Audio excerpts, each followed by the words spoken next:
Bahkan saya sendiri cenderung mengatakan iman itu tidak diterima. Karena manusia dibekali akal, inginnya Allah itu dengan akal itu dia punya kepermanenan iman, apa? Punya kepermanenan apa?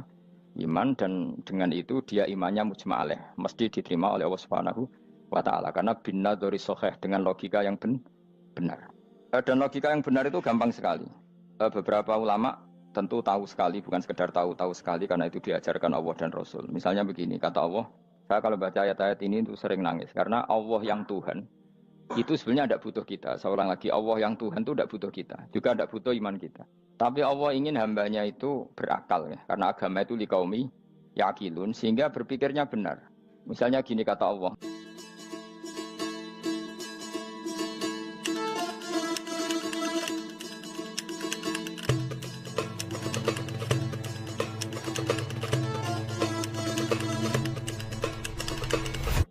Misalnya gini kata Allah, enggak apa-apa, kamu menuhankan selain saya itu enggak apa-apa kata Allah. Enggak apa-apa Yesus kamu katakan Tuhan, enggak apa-apa, kamu katakan batu Tuhan, enggak apa-apa.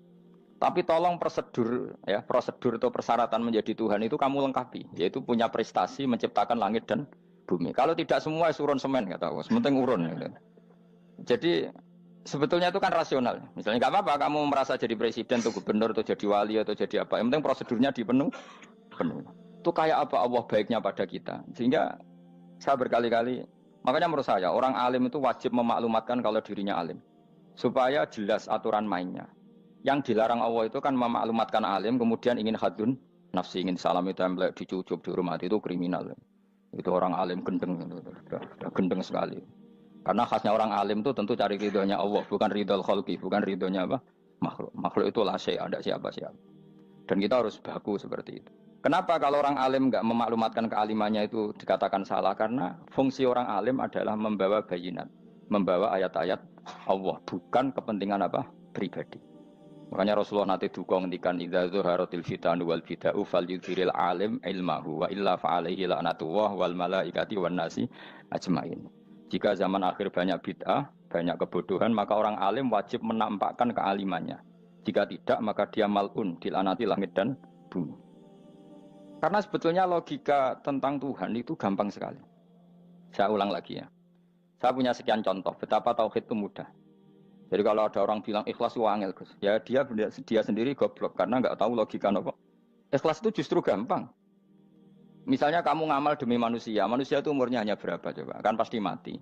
Lalu kalau dia mati tidak berkutik, bagaimana Anda bersandar sama seseorang yang mati dan tidak berkutik? Sama-sama bersandar sama zat sing al-hayyul qayyum, sama zat yang abadi. Kamu latih terus akal kamu. Misalnya saya punya jamaah banyak, mereka itu kan nggak jelas surganya. Kok harap-harap syafaate piye? Soalnya jamaah aku mlebu neraka kabeh. Kan nggak mungkin nyafaati saya.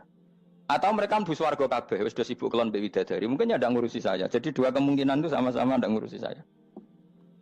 Mlebu neraka ya rasanya nyafaati, kan mlebu swarga. Do sibuk napa?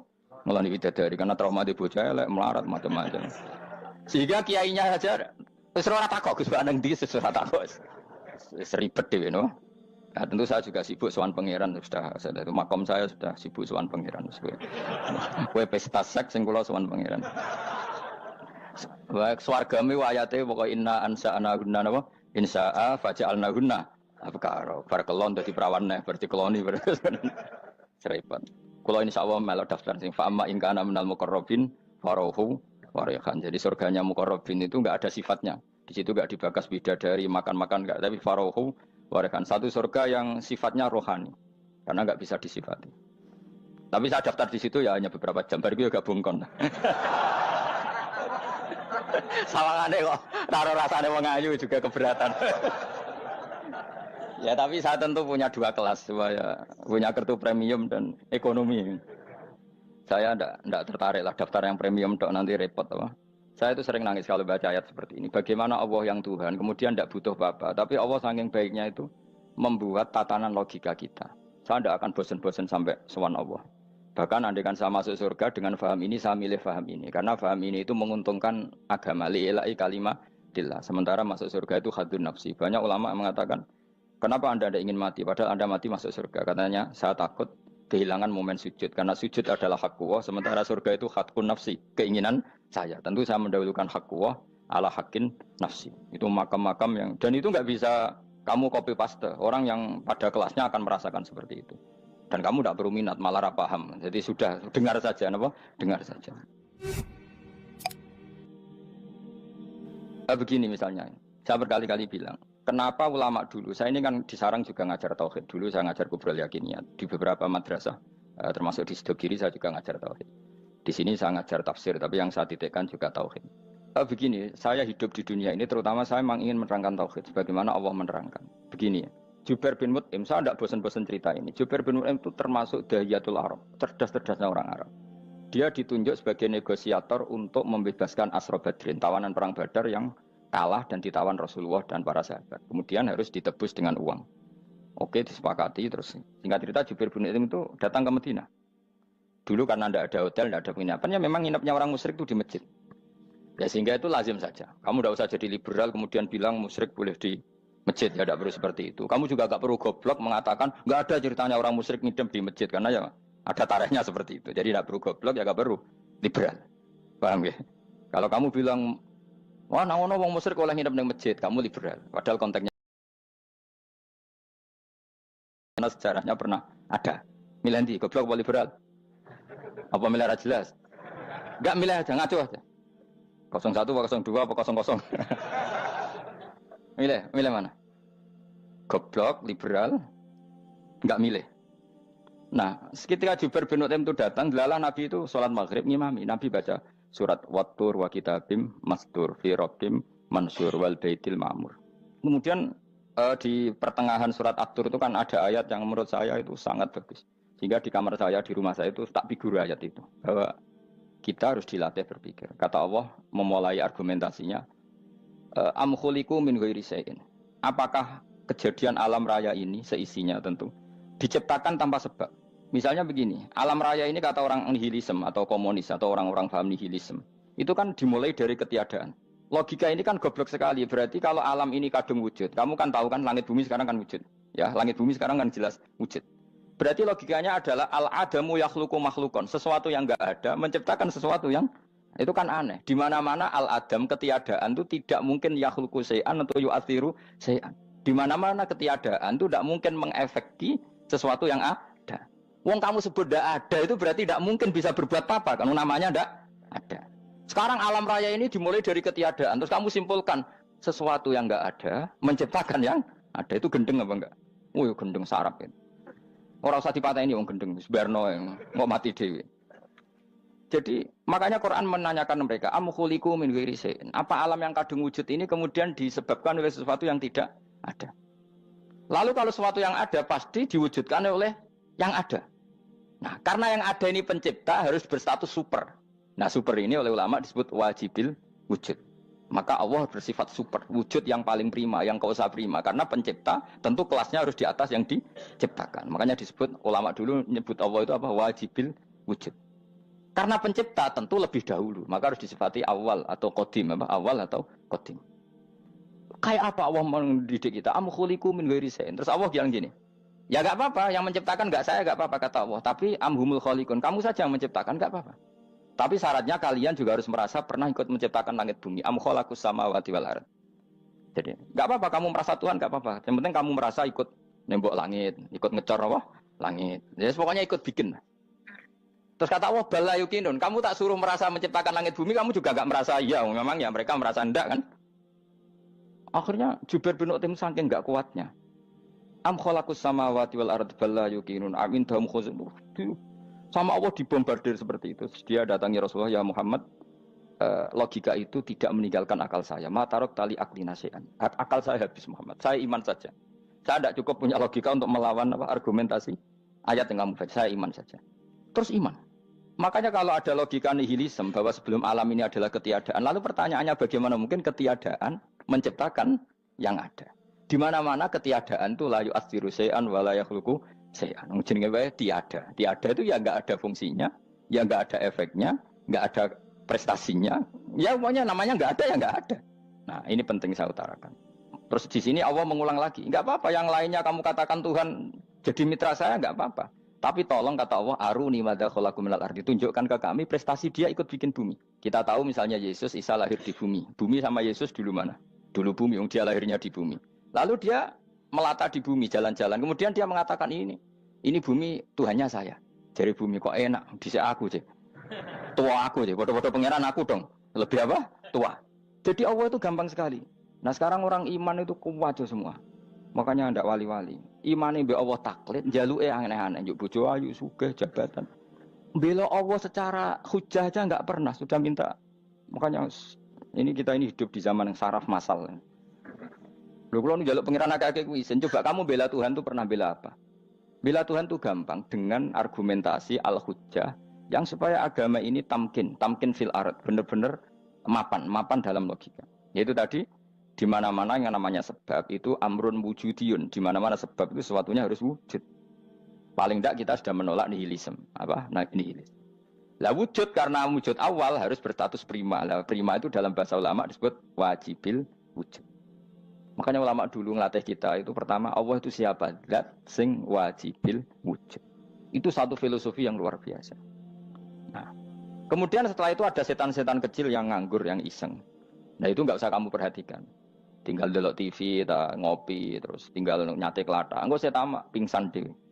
Sokor-sokor stres deh. Dugaan saya setan saya gue pingsan, kurang gizi. Karena memang setelah itu setan itu udah gini. Lalu sebelum Allah jangan-jangan ada wujud yang lain. Lalu Allah sendiri awal mulanya gimana? Kata Nabi, jika ada pertanyaan seperti itu kamu harus berhenti. Tinggal delok TV atau tinggal delok dangdutan. Ya kalau kepeksa apa-apa, kelasem ae. Saya ada menghalalkan tapi kan sudah kamu lakukan. Karena itu lebih baik ketimbang pertanyaan filsafat. Banyak orang yang dulu sholat ketika sekolah filsafat tidak sholat. Alasannya sampai menemukan jati diri itu Tuhan. Dan itu bahaya sekali karena Nabi berkali-kali bilang kamu jangan mikir tentang Allah pasti rusak. Orang kok mungkin rusak dari Nabi pasti rusak. Nah cara menghentikan gimana? Karena setan ini makhluk, akal-akalannya gampang. Tadi tak warai, saya sebagai ulama, atau sebagai manusia, atau sebagai orang awam, atau sebagai siapa saja. Kadang ada pertanyaan seperti itu. Tak tinggal anggeling dharma, kan pusing setan. Ini kan ngenteni. Weh, ngenteni bar lo anggeling dharma. Bariku aku lesu mangan mie. Bar mangan mie waret turu. Kan dia ngenteni terus. Mau bikin was-was lagi. Ternyata saya sibuk kan enggak bisa masuk dia. Bangun tidur aku selali pertanyaan tadi. Dinteni. Nah, dia masuk lagi aku sibuk ngajak anak jalan-jalan. Jadi saya kalau jalan-jalan di pasar itu wis enteni tan santai wae. Itu memang resep dari Rasulullah. Jangan sampai orang terjebak filsafat yang sampai menanyakan eksistensi Tuhan. Dan dia tidak mau iman, tidak mau sholat, tidak mau puasa sampai menemukan Tuhan itu siapa. Itu jelas minas syaitonir rajim, itu perilaku setan. Makanya Rasulullah setiap ditanya sahabat gitu itu Nabi guyu-guyu. Dan guyunya Nabi itu kata Nabi, baguslah kalau kamu takut Tuhan kalah kata Nabi. Nabi gojok gitu. Maka ada ulama yang punya seni berargumentasi yaitu Imam Ghazali. Jika setan tanya kamu lalu sebelum Allah jangan-jangan ada wujud yang sebelum Allah. Kata Imam Ghazali, ya itu saja yang Tuhan. Yang Allah ini enggak jadi Tuhan. Ya berarti wujud sebelum Allah itu yang benar-benar Allah.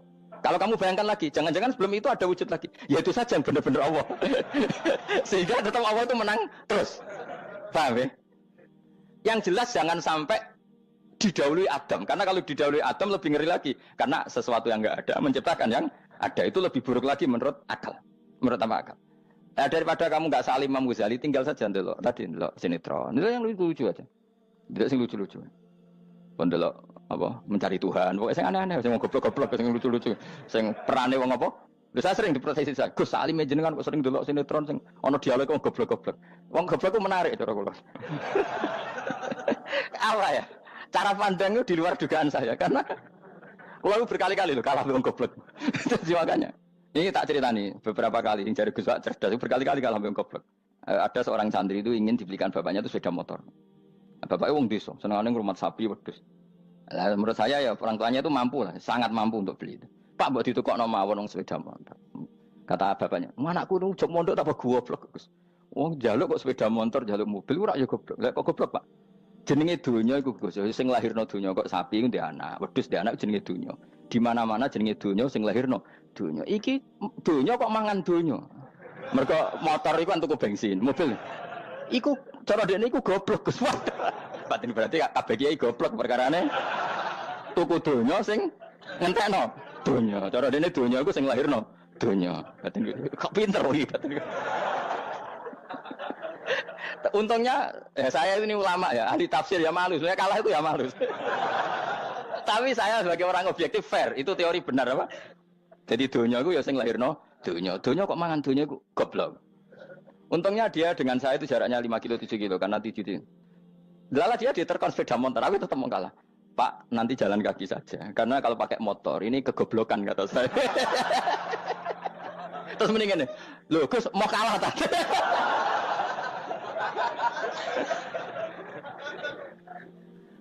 Wah kacau. Singkat cerita dia bersikeras, nggak mau beliin sepeda motor anaknya karena di mana-mana dunia itu sing lahir no dunia, nggak boleh dunia kok mangan. Ini satu kegoblokan yang agak ilmiah tadi.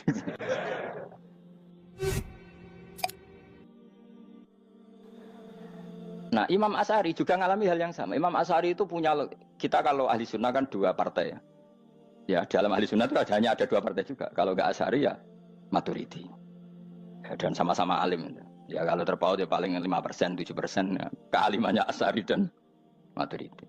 Imam Asy'ari itu bikin logika yang jelimet seperti saya sekarang ini. Logikanya yang jelimet, tapi permanen. Jadi yang saya ajarkan tadi itu logika yang jelimet tapi apa? Permanen. Karena tadi alam raya ini kadung wujud. Kalau kadung wujud pasti pewujudnya yang menciptakan wujud pasti adalah kewujudan. Karena al-adam la yu'athiru syai'an. Di mana-mana kenihilan tidak yu'athiru syai'an. Ya sepakat ya, gampang kan? Tentu wujud ini prima disebut wajibil wujud. Lalu Imam Asy'ari itu bersikeras. Kalau imanul muqallid itu tidak diterima. Sebanyak keberatan ulama, tapi Nabi nyatanya yaktafi bi imanil Arab al-khalina anin nadur. Nabi nyatanya mencukupkan imannya orang-orang Bedui yang mereka itu kayaknya tidak bisa mikir. Ya, Nabi yaktafi bi imanil Arab itu wong desa al-khalina anin nadur yang mereka itu tidak bisa apa? Berpikir. Ingat cerita Imam Asy'ari survei. Coba ayo kita tanya orang-orang kampung. Ternyata kegoblokan orang kampung itu ya ilmiah, masyhur itu. Imam Asy'ari saja harus belajar dari wong awam, wong goblok-goblok tadi. Kita kok ingin ya Badawi bima araf tarubak. Kowe kok iman be Allah itu bima araf tarubak. Lalu kamu tahu Tuhan kamu atas nama apa? Dengan logika apa? Jawabnya enak. Al-ba'ratu tadullu 'alal ba'ir wa atharul aqdam yadullu 'alal masir. Angger ana tletong ya ana ontane. Angger ana bekas delamaane wong ya ana sing bar liwat. Jadi misalnya ada bekas teracak anjing, berarti anjing habis liwat. Ada bekas apa ular ya berarti ular harus liwat. Ada bekas tercak manusia ya berarti manusia habis liwat. La wa hadzal alam atharun min athari qudratillah. Alam iki bekas mesti ana sing gawe. Jadi Mas Ari pinter juga, mesti logikane gak jelimet tapi memang agar ana tletong ana sapine. Ana teracake wong berarti ana sing bar liwat. Dia ngomong gampang wa atharul aqdam ya dulu alal masir. Nah, terus Imam Asy'ari habis itu ngendikan, ya sudahlah dengan logika apa saja. Meskipun karena zori hadal Arabi sebagaimana cara berpikir Bedui ini, sementing ada natur. Apa ada? Ada natur. Ya natur apa saja. Misalnya orang ahli matematika mungkin bilang angka dimulai dari 1. 0 itu akal-akalane Khawarizm. Mereka ini kebingungan nulis 10. Tapi tetap angka itu dimulai dari 1. Kalau misalnya 1 untuk mecah kesulitan ya harus dimulai 0,1. Tidak bisa 0 tok. Jadi 0 dulu itu untuk mematahkan kalau jumlah itu tidak sampai 1. Tapi faktanya jumlah itu kan pasti 1 karena dimulai dari wajibil wujud. Khawarizm itu ya pintar matematika. Saya juga punya ilmu hisamnya Khawarizm. Itu kan dia karena kebingungan angka pecah. Misalnya 1 tidak sampai 2. Mau tidak mau harus ditulis 1,5 misalnya. Paham ya? Lalu kalau sebelum 1 tetap dia harus 0,5. Lalu hakikat 0,5 itu kan bagian dari wujud apa bagian dari Adam? Tetap bagian dari wujud. Jadi 0,5 itu kan khayal kuliah. Tawari ya. Mungkin saya ada ahli matematika ala wong kampus, tapi saya tahu Kang, ala Islam itu lebih gampang. Misalnya gini. Sesuatu itu kadung kamu putuskan itu satuannya 1. Tentu ketika separuh kamu katakan baru separuh. Tapi sebetulnya ketika satuan itu kamu katakan 10, yang separuh itu sudah 5. Itu kan terserah sing bagi, no? Terserah sing bagi. Ya iya dong, misalnya 1 juta, 5, 5-nya artinya apa coba? 500 ribu kan? Sekarang kalau 100 ribu, 5-nya jadi berapa? 50. Kalau 1,5 jadi. Nah itu kan terserah satuannya apa? Tapi tetap dari 0,5 itu tetap menunjuk sesuatu yang wujud. Yaitu 5-nya sebetulnya apa? 5 yang separuh tadi. Paham sih kalau maksud? Tetap nggak bisa sesuatu dimulai dari apa? 0. Nah, makanya kata Abdul Hamid Khan kalau dalam mendidik tauhid, itu gampang saja tadi. Alam raya ini kadung maujud, kalau kadung maujud pasti disebabkan oleh sesuatu yang wujud. Karena wujud pencipta harus berstatus prima. Lah prima ini atau premium ini kita sifati wajibil wujud. Atau kamu katakan apalah kausa prima atau musabibul asbab. Nah kelirunya kita dalam berislam itu, kritiknya para ulama, kita ini nyebut Allah dulu baru menceritakan status Allah. Kalau zaman Nabi itu dibalik. Status wajibil wujud itu kita terangkan dulu, baru yang oleh Islam itu namanya Allah. Paham ya? Kan beda, misalnya gini logikanya gini, kamu ketemu orang ateis, saya ulang lagi, kamu ketemu orang ateis, terus kamu ditanya, lalu alam ini yang menciptakan siapa? Allah Jalla Jalaluh. Mesti kan tanya, man huwa Allah, Allah itu siapa? Kalau dulu Islam mengajarkan enggak gitu. Surat pertama turun apa coba? Iqra. Iqra itu enggak nyebut kata Allah. Iqra bismi rabbika. Rabbika itu siapa? Alladzi khalaq. Sebutlah nama Tuhan. Yang berhak menyandang Tuhan adalah zat yang pencipta. Itu tidak ada kata Allah. Di surat Mudatsir, surat kedua. Ya ayyuhal mudatsir kum fa'anzir wa rabbaka fakabbir. Bukan Allah fakabbir, wa rabbaka fakabbir. Sehingga cara berpikir gini dibalik. Sebutlah Tuhan kamu. Tuhan itu siapa? Yang berstatus Tuhan adalah zat yang berstatus pencipta. Nah, lalu pencipta ini oleh Islam dinamai Allah. Kalau orang ateis kamu langsung bilang Allah, man huwa Allah. Berarti pertanyaannya Allah itu siapa? Lalu kamu jelaskan Allah adalah pencipta, Allah adalah wajibil wujud. Tentu lebih gampang kamu terangkan. Makanya Al-Qur'an menerangkan amkhuliqu min ghairi syai'in. Manane saya di sini manane ya Allah. Apa? Allah. Apakah mereka diciptakan tanpa pencipta? Tentu setelah Islam tahu itu namanya siapa? Allah. Paham ya? Kalau balen malih. Jadi sebetulnya Quran itu ngajari kita itu ilmu mantik yang luar biasa. Misalnya ya Yuhanna su'budu siapa? Rabbakumul ladzi khalaqakum walladzina min qablikum. Sembahlah Tuhan. Tuhan itu siapa? Pencipta kamu dan pencipta orang-orang sebelum kamu. Lalu Tuhan ini oleh Islam dinamai. Tapi kalau langsung kamu bilang ke orang ateis atau orang Uni Soviet, Allah itu Tuhan. Allah itu siapa? Sebab itu di beberapa ayat dijelaskan dulu status Allah. Sifatnya Allah, keakhasan Allah, keakhasan Tuhan. Yang dikatakan Tuhan adalah zat pencipta. Kalau tidak pencipta berarti tidak Tuhan. Sekarang Yesus pencipta bumi apa enggak? Enggak, karena dia lahir sudah di bumi. Begitu juga Fir'aun. Fir'aun itu kalah telak sama Nabi Musa gara-gara logika ini. Ketika Nabi Musa ditanya Fir'aun, wa ma rabbul alamin? Lalu Tuhan itu siapa? Kata Musa, rabbus samawati wal ardi, yang menuhani langit dan bumi. Jadi Fir'aun, enggak, ma'alim tulakum min ilahin wa irisa, jalan-jalan kemana-mana yang dikatakan Tuhan oleh masyarakat saya kok. Nah, kurang ajar Fir'aun. Terus kata Musa, ya Tuhanku yang di langit. Terus manggil Haman Mesir, ya Haman ibn Ili sorkhalla ali abluhul asbab samawati fa'attoli ila ilahi Musa. Haman, bikinan saya piramida yang tinggi, aku akan lihat Tuhannya Musa. Ada enggak di sana? Padahal misalnya munggah tenan pangeran ra iso didelok kan repot Nabi Musa. Wah payah ya, nggak piramida nginceng pangeran teprak itu kan. Akhirnya Musa pakai logika. Ya sudah gini saja, Rabbukum wa rabbu abaikumul awwalin, yang menuhani nenek moyang kamu yang dulu-dulu. Mau itu langsung fabuhita Fir'aun. Fir'aun tuh kaget sekaget-kagetnya. Dan para penggawa Fir'aun sadar. Wah kalau Fir'aun yang Tuhan, babanya tanpa Tuhan. Kan Tuhannya balita kan gitu kira-kira. Tuhannya balita. Tuhannya barulah. Itu kan jadi logika yang mematikan. Kalau Fir'aun Tuhan berarti babanya dulu yang wujud itu tanpa Tuhan. Karena Tuhannya baru lahir. Ini ada Tuhan kok datang terlambat ini kan. Akhirnya para penggawanya Fir'aun iman. Macam gendeng ya, Fir'aun itu gendeng. Itu pentingnya logika. Rabbukum wa rabbu abaikumul awwalin. Nah sekarang orang tuh nggak belajar logika. Iman bi Allah orang mantep ning ati, cek iso diguncang setan, jalukane wis aneh-aneh. Jaluk swarga, jaluk gak mutu cara. Gak mutu. Makanya banyak wali kalau ditanya, kamu masuk surga sama sholat milih mana? Milih sholat. Kenapa milih sholat? Di surga itu demi khadun nafsi saya, pora-poya saya. Tapi kalau saya sholat itu untuk hakku. Saya sebagai hamba, identitas kesejatian saya adalah menghamba. Soal nanti Allah bikin bonus surga silahkan. Maka sebenarnya masuk surga itu ada urutannya. Sebagai orang alim saya urutannya adalah berkampanye sesering-seringnya, membuat logika supaya orang mudah ke Allah dan Rasul. Makanya di Quran tuh gak ada orang disuruh masuk surga dulu itu ya Tuhan nafsul mutmainnah irji'i ila rabbiki. Kamu kembali ke Tuhan kamu dulu. Bahwa kamu makhluk yang butuh Tuhan. Fadkhuli fi ibadi. Kamu masuklah berstatus hamba dulu. Kesetatusan Anda sebagai hamba ini matangkan dulu. Bahwa saya ini hamba. Dibuktikan dengan suka sujud, suka ngamal, suka sedekah, suka tawadhu. Saya sebagai orang alim sebenarnya gak suka mulang. Karena takut. Nak kue pinter kok nyanyi aku, nak goblok sawangannya metodeku gagal kan dua-duanya ini merugikan saya sebetulnya. Saya ulang lagi ya, nak pinter kayak nyanyi aku, kan ya mungkin juga senajan rodok mokal mungkin, sanggup aja rodok mungkin. Pemenang nak sing ndik kan yo, biasanya hasut ndik. Mau itu sebenarnya rugi semua, tapi Allah yang memerintahkan hak wong alim kudu mulang. Perhitungan itu tak buang semua. Sing ape nyanyi nggih monggo, sing tetep goblok nggih monggo. Semoga Allah ngutus mulang ya napa? Mulang. Meskipun tadi potensinya itu dua-duanya buruk, sing alimnya ini. Kemudian nak mubalek terus didol ilmu kurang royalti tambah parah lagi. Nah, aku nggak pakai logika ikhlas. Pakai logika selesai semua. Disuruh Allah ya sudah. Seorang lagi ya. Makanya saya minta ya. Surat Tur itu dibaca. Makanya baca Quran itu jangan terlalu egois, jaluk swarga. Statusnya dulu itu fadkhuli fi ibadi. Kehambaan Anda posisikan yang mantap. Lagi wadkhuli jannati. Sekarang enggak dibalik orang ini masuk surga dulu. Kayak surga di kapling. Terawih arang-arang gue jaluk Lailatul Qadar. Lailatul Qadar wis kliwat. Wingi wis Dzulhijjah wingi ben. Sebagian ulama berpendapat Lailatul Qadar itu fikul sanatin. Apa fikuli? Karena Lailatul Qadar berdasar nuzul Quran dan nuzul Quran itu bisa saja hari Arafah, bisa hari apa. Ada ulama yang mengatakan Ramadan, tapi bisa tanggal 1.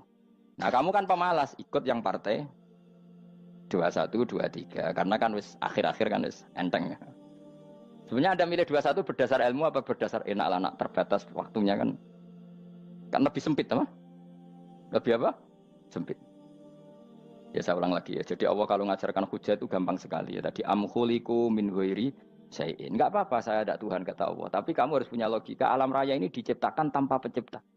Mau enggak kamu punya logika seperti itu? Bahwa alam ini yang wujud diciptakan oleh sesuatu yang tidak wujud. Mau enggak kamu punya logika itu? Enggak mau kan? Namanya wujud tentu diciptakan super wujud. Dan super wujud itu wajibil wujud. Dan itu Tuhan kita yang oleh Islam dinamai Allah. Bang, makanya nyebut Allah itu di surat-surat awal Quran tidak ada. Coba, awal surat Quran itu surat apa coba? Iqra kan? Iqra itu ada enggak kata Allah? Enggak ada. Iqra bismi rabbika. Rabbika itu siapa? Allazi khalaq.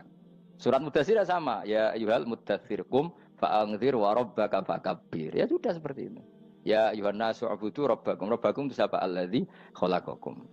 Nah, kita ini keliru metode.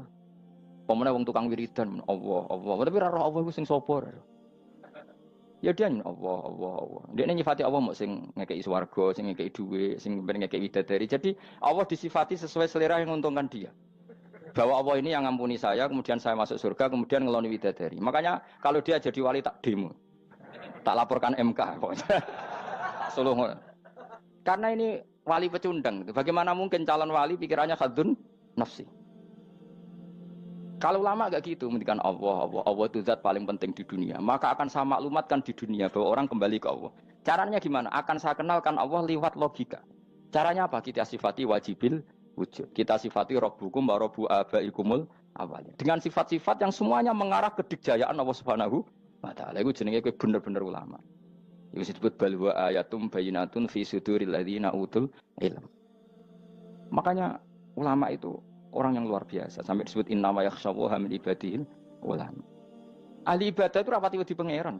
Masuk wiridan istighfar nangis rapati wedi pangeran, gayane tok nangis. Karena sebenarnya dia nangis wedi ra mlebu swarga. Mlebu swarga gak iso ngloni. Dari itu aja orientasinya itu. Makanya bener Kanjeng Nabi nak gojlok orang alim satu itu lebih utama dibanding 1000 ahli ibadah. Bahkan Nabi pernah ngendikan sangat ekstrim. Fadlul alim alal abid kafadli ala adnakum kata Nabi. Keutamaan orang alim dibanding ahli ibadah itu sebagaimana kelas saya kata Nabi dibanding kelas terendah kalian.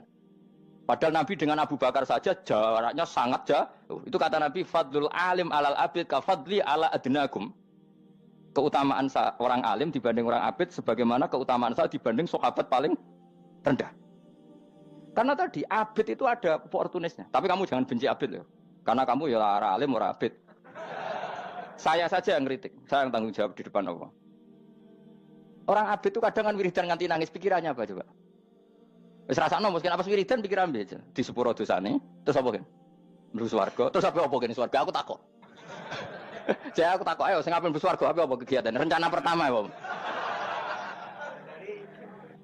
Terus gak usah munafik biasa wae. Mau inna ansa'na apa? Insya Allah kalau ada jujur apa jujur. Bandingkan kalau orang alim. Orang alim itu ketika nyebut Allah itu iri ya Allah. Kenapa di dunia ini ada makhluk lain yang menandingi engkau? Saya tidak ridho. Kenapa di dunia ini ada syarik orang yang dimitrakan seperti engkau? Maka orang-orang alim ini ingin memaklumatkan bahwa la syarika lak labbaika wa huma lab baiklah syarika lak innal hamda wa ni'mata laka wal mulka la syarika lak. Sehingga para nabi itu memaklumatkan itu. Engkau saja yang Tuhan ya Allah. Semua nikmat dari engkau, semua kepemilikan ini milik engkau. La syarika lak labbaik. Dimaklumatkan ke dunia. Innal hamda wa ni'mat itu dimaklumatkan. Enggak ada kepikiran mereka masuk surga. Karena mereka ingin memaklumatkan bahwa Allah ini yang Tuhan. Sama tak ceritani Nabi Ibrahim jadi Khalilur Rahman, rumang samu kakan wiridan kaya kowe ndak. Wiridannya Nabi Ibrahim sama-sama mungkin banyak sampean. Karena sampean banyak kepentingan tadi. Wali-wali dulu kalau wiridan itu ndak sebanyak sampean ndak, tak jamin ndak. Pemene maca lelo yang 10.000 ndak biasa wiridannya. Tapi khosyahnya sama Allah luar biasa. Pertama Nabi Ibrahim diangkat jadi khullah. Khullah itu ya Khalilur Rahman itu. Itu dia wiridannya gini. Ya Allah, innahu la yahzununi alla ara ahadan fil ghairi ya'buduka ghairi. Alla ara ahadan fil ardi ya'buduka ghairi.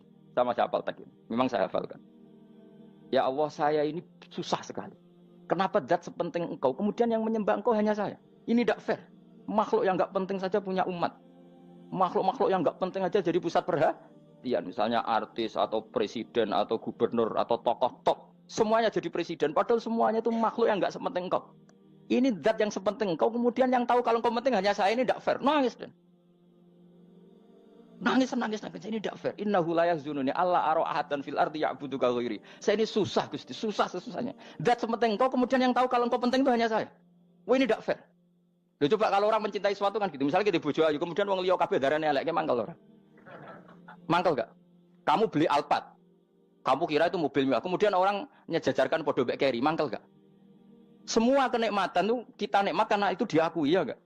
Wes gunane apa kae di Alphard gawe ning Gunung Kidul. Terus wong darani ngono iku padha mek keri ambek kejangke mangkel ora kira-kira. Enggak penting mewahnya ini tetap butuhnya pengakuan. Coba misalnya kamu jadi presiden hidup di dunia orang sufi. Sing darane wong penting wong saleh ahli sujud ora kakuat iki. Keteko di Barno. Karena itu dihormati situ hanya orang apa saleh. Kakuat gak? Oh kakuat gak? Atau kowe dadi artis top, teko ning daerah Gunung Kidul wong desa-desa, terus diundang lek. Oh, mangkel kae. Le bayangno.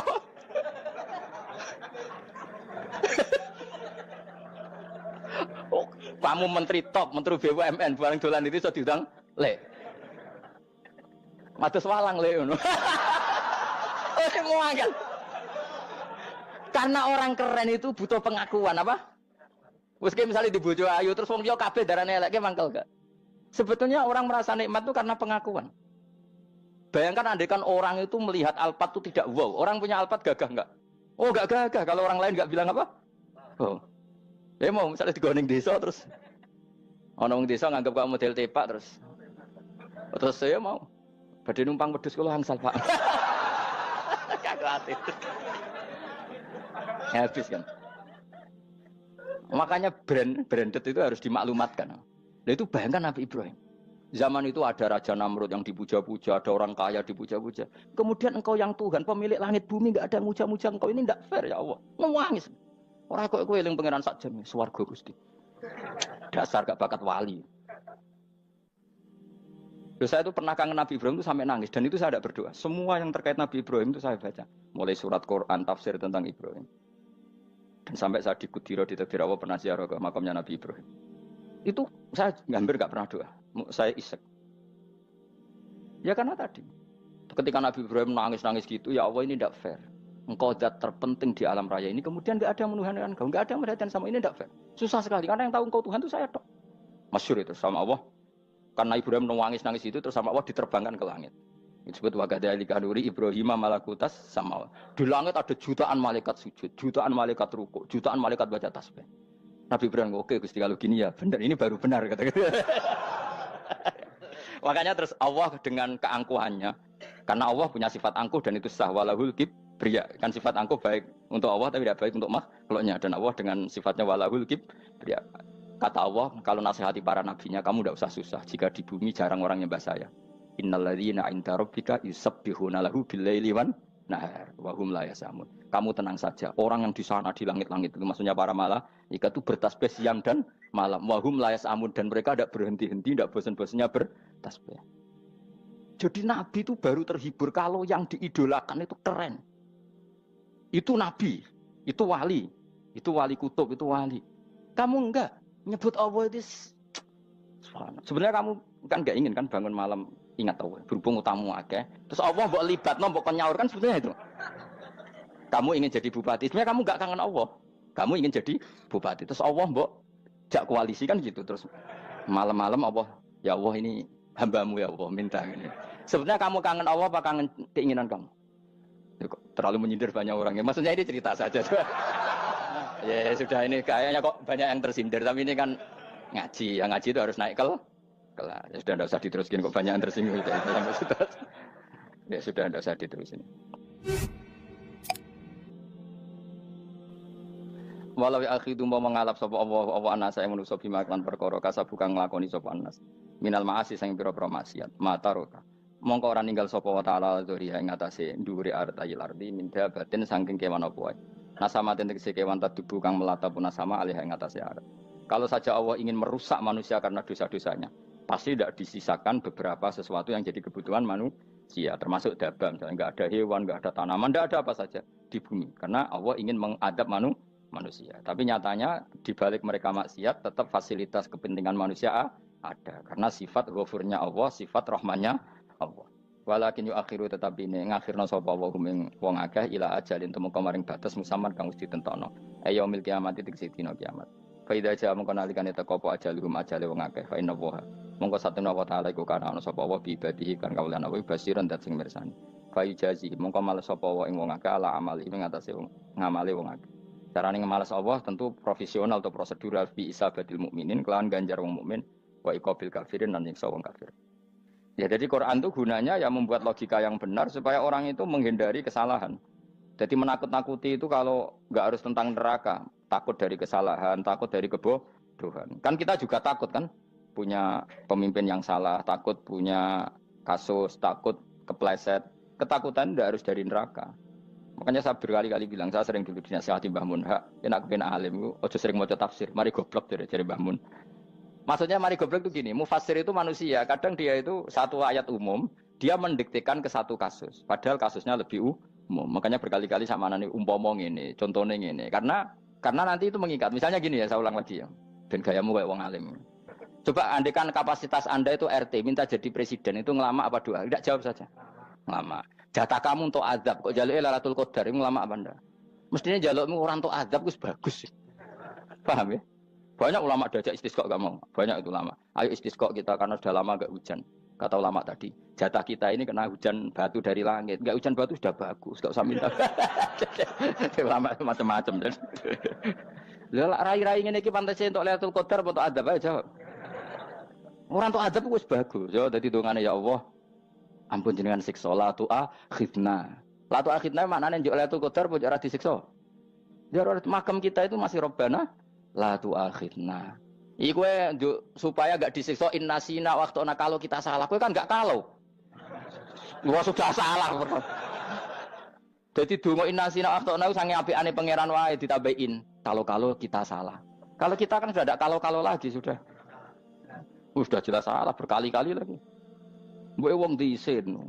Njulak jaruk Lailatul Qadar gak diisin. Tapi oleh wong pangeran apian. Pangeran kan tapi misalnya pengiran ora aku luwe apian timbang aku. Jadi sowe disahno permintaan. Tapi gak dikabulno. Mau disahno tapi ora usah apa? Disahno iku iman jalin yen goblok piye meneh kok macam-macam.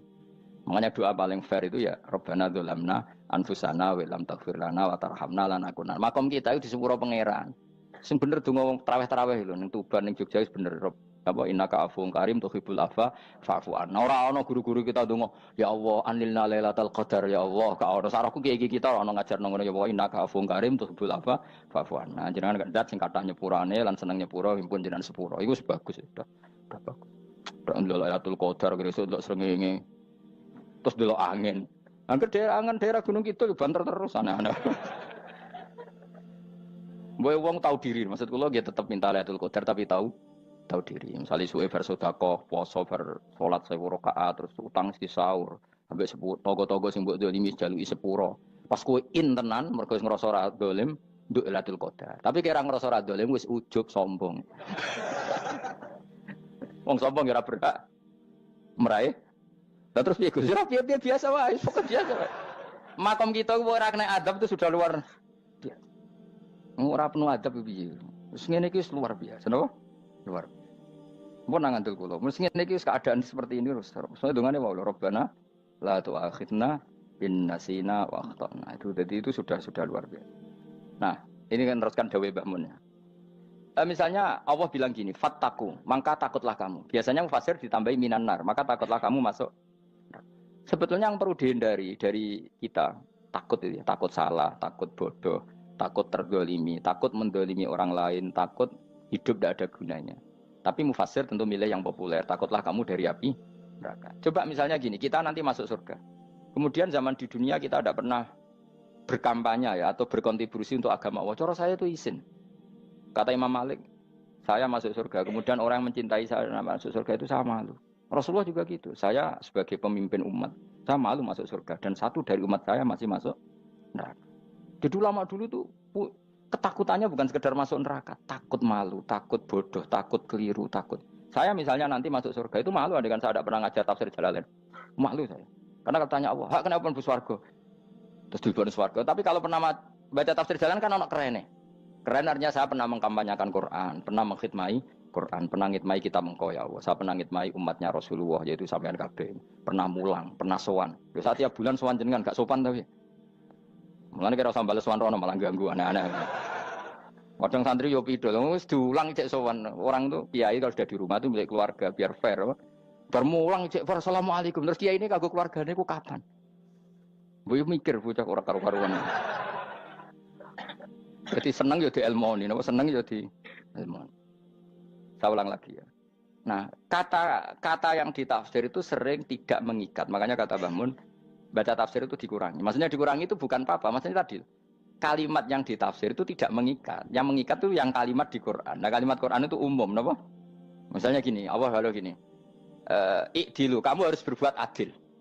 Lalu adil itu misalnya mufasir menafsir, adil itu menyamakan di antara dua orang konflik. Misalnya di MK 01 dan 02 dianggap sama, itu namanya adil. Itu kan dawai mufasir. Atau misalnya gini, Allah bilang gini ke saya, hak kan ada di kiai sing adil. Terus adil ditafsiri orang, adil itu menyamakan sesama murid, haknya sama. Nah, tapi bisa saja adil itu di luar itu semua. Misalnya gini, ternyata adil menurut Allah gini, adil maknanya seimbang, apa? Adil itu maknanya apa? Seimbang. Lalu keseimbangan seorang hamba adalah dia ingat Allah lebih banyak. Karena ini bandul yang benar-benar nyata. Allah itu nikmatnya nyata. Sehingga ketika saya sebagai orang alim, ingat saya alim itu karena Allah. Dikasih ilmu Allah, dikasih cerdas Allah. Dikasih semuanya dari Allah. Sehingga saya itu tidak merasa kumuluhur pada kalian. Karena semua ini dari Allah. Kemudian Allah sendiri yang memerintahkan, kamu harus mengajar. Maka saya ada Arab-Arab salam template sampeyan, penghormatan sampeyan, apresiasi sampeyan. Karena saya hubungannya hanya dengan Allah Subhanahu. Itu namanya adil, meletakkan sesuatu proporsional. Itu juga adil namanya. Makanya seseorang itu nggak bisa dikatakan abid selagi belum tahu kalau ibadahnya minallah. Jadi misalnya ke ibadah tok, ternyata kamu yakin itu ibadah kamu, amal kamu, itu belum abid. Abid hakikat adalah alhamdulillah alladzi hadana li hada wa ma kunna linahtadiya laula an hadana. Ketika kita sujud yakin ya Allah alhamdulillah jenengan menakdir saya sujud. Saya sholat alhamdulillah engkau menakdir saya sholat. Sehingga minallah dulu, pikiran itu semua kebesaran kemendahan ini minallah dulu. Baru setelah minallah kita yakin billah. Setelah billah juga yakin ilallah. Wah. Misalnya gini ilallah itu. Setelah saya ngajar tafsir Jalalain, kepentingan saya satu. Hamba-hambanya Allah menjadi tambah mencintai Allah. Tidak mencintai saya, enggak penting sama mencintai saya. Makanya Imam Syafi'i tiap ngajar bilang begini. Wadittu annal khalqa ta'allamu hadal ilma wala yahmadunani. Saya senang kalau kalian belajar fikih sama saya, tapi kamu tidak usah muji saya. Jadikan fikih ini alat taqarrub kamu kepada Allah. Itu namanya minallah wa ilallah. Itu adil. Tapi adil yang dijelaskan ulama beda-beda tadi. Ada mengatakan adil adalah proporsional antara murid, antara keluarga dan murid. Meskipun kamu senang mulang, jangan merantarkan keluarga, itu tidak adil. Itu kan versi, no? Maksudnya Mbah Mun, kamu jangan terjebak versi-versi dalam tafsir. Paham ya? Karena Allah hanya ngetikan i'dilu wa aqrabu. Paham ya? Tapi kan penjelasan adil ini orang versi. Paham ya? Ada yang nulis adil adalah meskipun mimpin masyarakat ya ingat keluarga. Karena sing tukang wayo kan nafsirin adil, adil adalah karena laki tidak cukup istri satu maka ayo kan yo repot nanti. Tapi kalau kadung istrinya 3 atau 4, adil adalah harinya sama meskipun janda dan perawan. Dari sing lanang gak adil adalah proporsional. Sing wis suwi dikumpuli dikurangi. Yang baru ya mungkin kabeh enggak kalau nuruti. Mungkin enggak. Ya, tapi itu kan versi, nama. Maka kata Mbak Mun itu memang saya itu merasakan, saya sebagai mufasir merasakan memang Saya kan sering baca Jalalain beda dengan tafsir Munir, nanti beda dengan tafsir Qurtubi. Saya beri contoh misalnya. Dan kamu pasti salah jawab ini. Kalau kamu benar berarti ya alim tenan. Wa idza darabtum fil ardi falaysa 'alaikum junahun an taqsuru minas shalah. Orang kalau pergi itu boleh enggak ngosor salat? Enggak, jawab saja. Boleh kan? Ngosor salat itu apa? Misalnya salat asar 4 jadi berapa? 2. Kalau isya jadi 2. Kalau subuh? Enggak, sudah maju lah. Maghrib? Enggak, kan yang bisa dikosor hanya berapa? Yang rubaiyah, yang apa? Berarti kamu yakin? Antak suruh minas sholat artinya 4 jadi 2, yakin? Enggak, jawab saja. Yakin. Nah itu termasuk orang pinter. Ya. Berarti ilmu lagi sak trip. Ya? Sebetulnya kata Imam Qurtubi enggak. Ayat itu kan hanya bilang gini, kalau kamu bepergian, maka kamu boleh menyendak sholat. Qasru itu memotong. Dari aturan yang dulu 4 menjadi 2. Sebetulnya tidak hanya itu, tok. Aturan tidak boleh membawa najis menjadi boleh. Aturan harus tumak ninah menjadi tidak harus tumak ninah. Misalnya kamu sholat dalam keadaan perang, wajib tumak ninah apa boleh sambil lari-lari? Boleh sambil lari-lari. Boleh gak ketika perang kamu sholat sambil menghadap tidak ke kiblat? Boleh. Makanya antak suruh minas sholat maknanya apa? Jika kamu pergi, maka dalam konteks itu kan perang ya. Ayat itu memang konteksnya perang. In khiftum ayyaftinakumul ladzina kafar. Jika kamu dalam keadaan perang, maka boleh memangkas apa yang pernah wajib dalam aturan sholat. Paham ya? 4 menjadi 2. Keharusan menghadap kiblat menjadi tidak wajib. Membawa najis sholat sah enggak? Enggak kan? Tapi kalau dalam perang, kemudian pedang kamu ada najisnya, boleh dibawa enggak? Boleh. Jadi maknanya taksuru, a'ammu min ayakuna qasra sholat, wa a'ammu min ayakuna wajibati sholat yang sekarang enggak wajib. Semua itu namanya juga meringkas kewajiban. Berarti nak mana nih, jika kamu dalam keadaan perang, maka boleh memangkas sesuatu yang dulu wajib menjadi tidak wajib. Yang dulu haram menjadi boleh. Tapi mufassir mencontohkan qasru sholat hanya 4 menjadi 2. Dong ya? Oh ya, nanti alim ngono tenan wis dokter tafsir sah. Engko tak iku sudah dhewe. Tapi perlu orang lain ngakui. Jadi itu contoh kecil.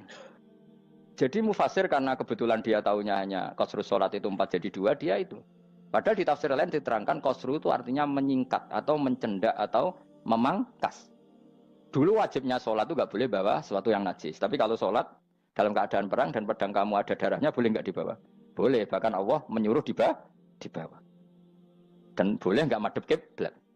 Fa in khiftum farijalan auruk banataki fa idza amintum fadhkurullaha kama 'allamakum. Ketika keadaan aman baru sholat sesuai standar. Nah, berarti kan ada qasru sholat, ada pemangkasan aturan sholat. Kayak misalnya begini. Dalam keadaan normal, boleh nggak kamu motong pohon pisangnya tetangga tanpa izin? Nggak boleh kan? Tapi misalnya ada banjir bandang, kemudian kamu bisa selamat kalau motong itu. Wajib izin apa malah haram izin? Haram izin, harus kamu langsung potong. Karena kalau tanpa begitu kamu dan yang punya wajib meridhoi. Kalau nggak meridhoi disalahkan syarak malah. Paham ya? Jadi ini penyolongan yang wajib. Tapi tak sebab potong kayak ngelangi kan. Terus gedangnya mbok pangan, itu berlebihan. Karena Allah memaklumi hanya untuk ngelangi. Jebule wis menisan lah itu di luar izin syariat apa? Di luar izin syariat. Itu melampaui batas itu.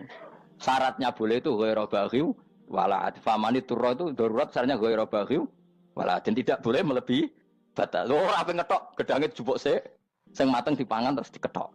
Ora oleh. Paham jelas ya? Makanya kalau ngaji tafsir ya saya kan berkali-kali ada makna di tafsir Imam Suyuti saya tambahi umpamanya ini. Maksudnya umpama itu supaya contoh itu tidak mengikat. Jadi yang disebut beliau itu satu dari sekian potensi ribuan contoh.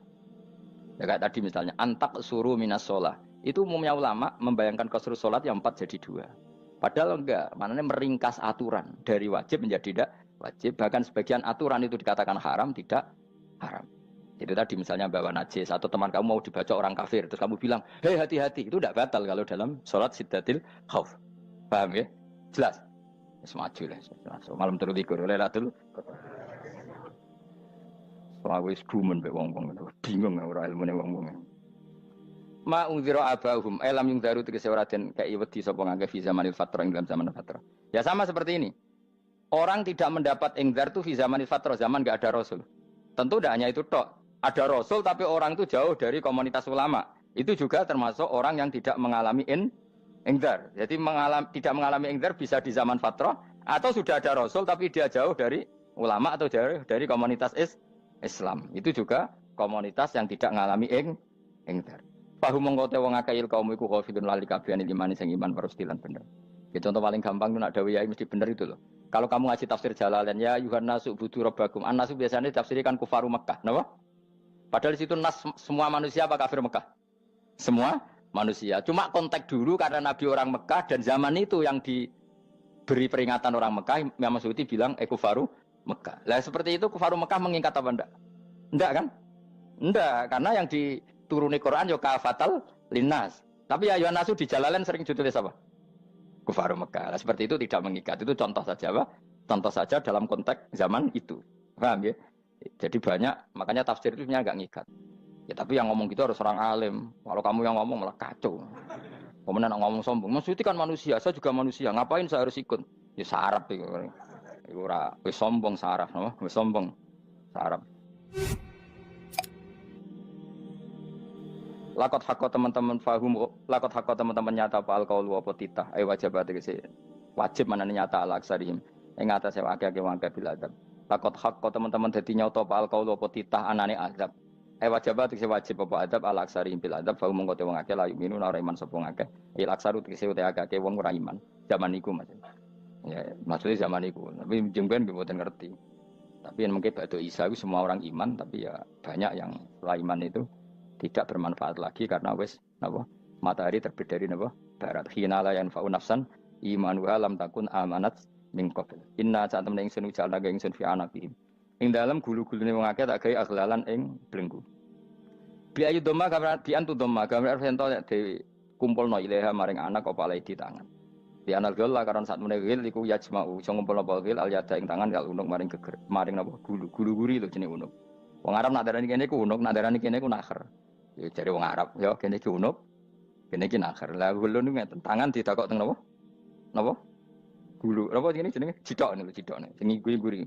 Faya mengkote tangan ila aidi kumasmatun ting kupono ila atkoni maring dagu. Niki lho jenenge dagu. Jam udzakonin waya mustamaul lahyan. Kumpule dua dagu atau dua wang nek cumanan. Bahu mengkote wong akeh mukmahuna iku dadi bunder sapa wong akeh. Manane rafiuna ngangkat wong akeh usaha ing sirahe wong akeh. Lastatiuna ora iso mampu sapa ngake khawdaha ing ngendekno ruus. Menawa dhewe maksudi wae ta iki mutamsilun mu bayangan, mu tamsil gambaran. Mulane kula gumun mbek ulama riyen.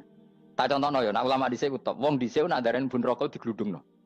Wong kafir sok ben digludungno ning neraka. Iku ya pancen ngalim tenan wong dhisik.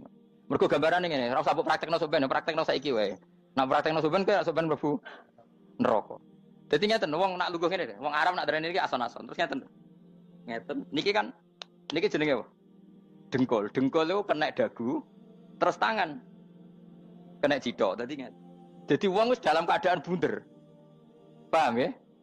Lah malane malaikat karek nyaduk terus gludung-gludung ngono. Paham ya? Jadi mergo yo napa? Dengkul nempel dagu, paham ya? Tangan nempel cidok, terus ditaleni. Paham ya? Terus ya karek gludung dong, malane wong kurang adane bunder apa iku? Oke bayangno saiki sampean ra usah, gak usah mlebu maksudnya, paham ya? Mulane ape mlayu ora iso, wis posisi ngono, paham ya? Sampeyan ra usah delok, maksudnya praktekno saiki. Orang delok lho. Lah dawuh Imam Suyuti wal muradu te kang den kersakno iku annahum sak temne wong akeh la anu nek ora tunduk sapa wong akeh imani maring iman. Wala faduna nek ora tunduk sapa wong akeh ora ndilukno ru'usau ing sira wong akeh lahu krana iman. Iki tapi dawuh Imam Suyuti. Tentu tidak semua ulama sependapat. Jadi cara Imam Suyuti semua yang dikatakan Quran ini mau tamsil. Artinya mereka tidak tunduk, maknanya tidak menerima iman. Tapi itu cara Imam Suyuti. Ulama lain yang mengatakan tidak. Memang orang kafir ketika masuk neraka dalam keadaan seperti itu dan digeludung. Ya tidak apa-apa sama-sama benar. Ya sama-sama benar karena ya Quran itu milik bareng, milik bersama. Jadi kan banyak kalimat kayak tadi mengkosor sholat, meringkas sholat. 4 jadi 2 yang meringkas, paham ya? Dari aturan ketat menjadi agak longgar juga meringkas. Jadi semuanya namanya memotong apa? Memotong dari 4 menjadi 2 yang memotong, paham ya? Dari aturan wajib menjadi tidak wajib juga memotong. Nah, itu kan sama-sama benar. Lihat nanti konteksnya. Wajah analan gawe sapa ingsun mimpeni aidim sanging ngarepe wong akeh sadan ing tutup. Wamin khalfim sanging gurine wong akeh sadan ing tutup. Fathisin sadan wa dhamiha lan dhami sin sudan fil maudhi'in ing panggonan loro. Faksena mongko ngekeki gelap ingsun ing wong akeh fa mongko te wong akeh lagi sirun rane ngali sapa wong akeh. Tamsilun iki contone edon disat diturukil iman maring ketutupe dalan iman alih ngatasi kufar. Nah cara maksudnya kabeh iki mau tamsil. Dadi ngene.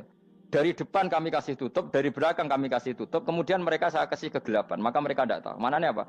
Dari arah depan yang mereka enggak ngerti pentingnya iman, dari arah belakang yang mereka enggak ngerti pentingnya iman, maka mereka buta, artinya tidak iman. Itu dari Imam Suyuti. Tamsilun edoni hanya perumpamaan lisat diturukil iman, yaitu tertutupnya jalan-jalan iman. Tapi ulama lain mengatakan ya enggak. Memang pernah ada peristiwa di mana orang kafir ngepung Rasulullah dan mereka dari depan matanya dihalangi, dari belakang dihalangi, sehingga ketika Rasulullah keluar mereka tidak melihat. Itu ya nyata ya. Jadi makanya ngaji ya. Jadi ben keren. Oh ini ada sekian tafsir. Terus gue ngomong kan kayak wong alim keren. Nah tak kata siapa? Ono rekamane. Tapi yang orang ngaji dhewe. Nah tak kata siapa? Ada rekamannya. Lah aku takut ada kata siapa Gus? Tak dudono kitabe. Lah aku dudono rekaman. Iku apik zaman akhir kan wis maju. Soale sing rido kan. Enak kok Kang jadi orang alim enak. Nanti itu jadi orang alim ya rugi. Tadi nanti kan gitu. Syabdul Qadir masuk surga. Entah ini gelombang kedua dan para penggemarnya. Jadi akhirnya sing alim tenan yang mlebu swarga, sing kedua dan para penggemarnya. Iku ora usah alim Kang, cukup penggemar. Dia tahu sebenarnya rugi kan. Gus Pak masuk swarga kedua dan para penggemar. Waduh. Terus jebule padha ae. Itu saking rahmane Allah. Kenapa? Kan masyhur itu hadis itu. Rasulullah itu ada sahabat nangis, enggak bisa tidur nangis. Berhari-hari enggak bisa tidur nangis. Hanya karena ingin punya satu pertanyaan. Lama-lama ketemu Nabi, ya Rasulullah saya sudah berhari-hari enggak bisa tidur, ingin menanyakan ini tapi tidak berani. Coba kamu tanya saja. Ya Rasulullah, saya ini kalau mati, engkau kan suatu saat dipanggil Allah. Saya tidak ketemu engkau. Makanya mumpung sekarang saya tak melihat wajah engkau sekuat-kuatnya, sepuas-puasnya. Kata Nabi ya. Terus, kenapa? Ya kalau engkau di surga, saya di neraka kan enggak ketemu lagi. Atau kalaupun engkau di surga kan kelasnya beda, kan enggak ketemu lagi. Jadi kemungkinan dua-duanya itu enggak ketemu. Kata. Karena tadi bisa saja, ya artinya Nabi karuan di surga, saya di neraka enggak ketemu. Atau engkau di surga, saya di surga pun beda kelas, ya enggak ketemu. Terus kata Nabi, enggak begitu aturan mainnya. Almar'u ma'aman ahabba. Orang itu sesuai yang dia orang bersama orang yang dicintai. Jadi ya saya harus ikhlas kalau kamu saingi nanti. Ya takdir no. Wasawana ni padha uga ali ngatasi wong akeh angger tau te ngekek peringatan sira gumeng wong akeh tahqiqil hamzatain angger ta. Wa ibdali saniyati alifan angger ta humata sili ala nasil hamzah wa itu khali alifan wa pun alif binal musahalan dan hamzah sing ditasil wa ukhra lan ya wa tarqi lan tinggal itu khol. Amlam tungfirhum wong ra wis bakat kafir mbok elingno cek rambu elingno tetep layu minun ora gelem iman. Lah sing iman iku sapa inama tungziru ang mestine ngelingno sira. Maksude yan fa'u tegese manfaat apa ing daruka peringatan sira. Peringatanmu manfaat man ing wong ittaba kang anut sapa man atikra ing Qur'anil Qur'an tegese Qur'an. Wa khasyalan wedi sapa man ar-rahman ing Allah Rahman bil ghaibi padahal ora roh pangeran. Ya khofa tegese wedi sapa wong ing Allah toh walam yara ora ningali sapa wong ing Allah. Lan bil ghaibi itu apa? Takut Allah dalam keadaan toh dia tidak melihat Allah lang. Mereka tak tafsiri bil ghaibi barang gaib ning Indonesia terjemahnya hantu. Melihat alam gaib itu maknanya apa dalam bahasa Indonesia? Hantu. Maknanya bil ghaibi rata terjemah apa? Ya namanya ini wa khosyalan di sapa wong ar-rahman ing wasirman bil ghaibi padahal dene ora roh langsung. Ya ora usah diterjemah ya. Terjemah dadi apa? Barang gaib malah repot. Wa basiruhu mongko ngeke berita gembira sira ing man bimaghfiratin kelawan pengemuranan wa ajrin dan ganjaran karimin kang terhormat. Orang yang seperti itu yang ngikuti Quran dan takut Allah itu layak mendapat maghfirah wa ajrin karim wa ta'ala jur karim wal jannatu swarga. Inna satamna ingsun wa nahnu ya ingsun iku nuhyi uripna ingsun almauta ing wong sing mati libak sikra nafas. Wa naktubulan nulis ingsun fil lauhil mahfuz ma ing apa wae kodamu kang nglakoni sapa ngake fi hayatihim. Di lauh mahfuz apa yang pernah kamu lakukan ditulis min khairin kaapian wasari dan kaelean li yujazau supaya diwales sapa ngake alih ing atase iki. Wa atharahum lan yo tak tulis bekas-bekas kelakuanem. Matek saya perkara ustun kang digawe sunah apa bima badam sak usum ngake. Jadi perilaku kamu ditulis setelah kamu mati ya masih ditulis yaitu bekas-bekas sunnah kamu yang pernah kamu lakukan. Jadi misalnya kok penemu judi, selama ada orang judi ya kamu dapat, paham ya? Paham ya? Loro gak? Makanya ulama ngendikan dulu tubalil amwat, tubaliman mata wa matat ma'ahu dunubuh. Bejo wong mati, kemudian dosa-dosanya melok mati pisan. Maknanya dia mati dalam keadaan tidak pernah melahirkan sunnah keburukan, paham ya? Tapi bejo wong sing mati, kemudian dia meninggalkan sunnah kebaikan yang diikuti terus. Kok sampean ini lo bener? Gak paham jalan lah, nggak jalan nggak turun ngaji. Sehingga sebenarnya anak gak paham lah ya gue. Lo kok gue jalan cung? Bisa bapak arah paham lah ya gue. Itu sudah bagus. Apa? Bagus. Jadi pokoknya anut anak ya anut. Wah, pokoknya keren, pokoknya keren sampean keren. Jadi nanti sebenarnya anak tuku jalan tak kok pak, kok tuku jalan? Disik bapak aku neng lemari iki ono jalan. Lah tapi disik bapak paham yo ora ya paham bodoh. Wes stop, stop. Jelas ya gitu. Anak tubuh mangkot damu wa atharoh. Makanya sisa-sisa amal kita, bekas-bekas amal kita semuanya adalah ditulis sampai Allah Subhanahu wa taala. Mulane kula kepengin jenengan nate syukuran, pisan-pisan nate syukuran. Pertama anak kita bisa sholat. Guling-gilingan banyak orang syukuran perkara ulang tahun. Kenapa pertama anak kita bisa sholat, kita tidak pernah apa? Syukuran. Padahal sholat itu yang menjadi identitas anak kita, kehambaannya ila yaumil qiyamah. Mbok ya orang itu gitu. Sehingga nanti anak kita tuh senang sekali. Itu saya itu kalau agak marah, itu anak saya yang paling kecil, baru umur 6 tahun. Itu tahu-tahu bilang, "Pak, saya sudah sholat." Karena dia tahu, saya itu paling terhibur kalau ada berita sudah sholat. Jadi itu penting supaya orang itu